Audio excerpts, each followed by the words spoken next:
สบายดีเนาะสบายดีทุกคนเนาะและก็สบายดีที่ทุกคนที่เข้ามาเบิ่งวิดีโอนี้เนาะวิดีโอนี้จุดประสงค์หลักๆก็คือในการสร้างก็คืออยากให้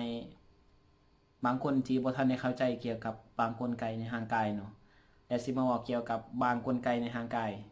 ที่มันเฮ็ดเวียกเนาะแล้ว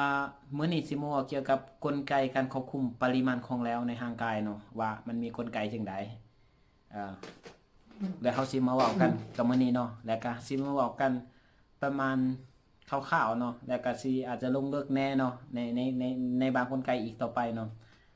แล้วกันกลไกเขาสิมาเว้ากลไกหนึ่งเนาะการควบคุมของแล้วในร่างกายคือเขาสิฮู้ว่ามันแม่นกลไกใด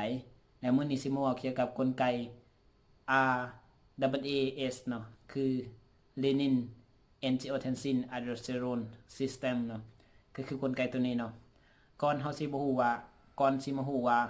ระบบนี้มันเฮ็ดเวียกนะก็คือระบบฮอร์โมนเนาะคือฮอร์โมนเนาะมันเริ่มจากจุดใด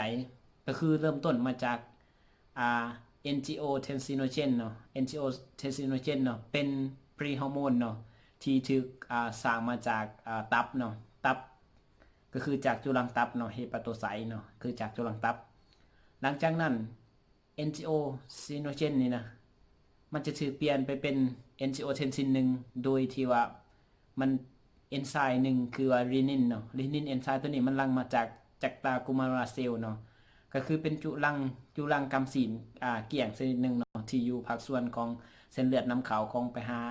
ไขลังหั่นแล้วก็เส้นเลือดน้ำออกไปหาไขลังหั่นที่ออกจากไขลังหั่นแล้ว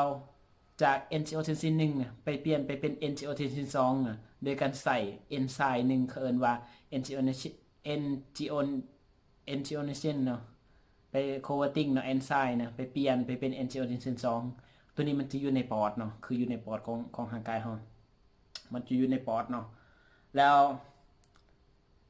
แล้วตัวที่สองหั่นมันมีผลมันมีฤทธิ์เนาะเขาเอิ้นว่า activate เนาะคือตัวมีฤทธิ์เนาะมันสามารถเฮ็ดเวียกได้เนาะอันนี้หมายถึงแล้วเขาจะมาบอกว่ามันมีอย่างแน่อืม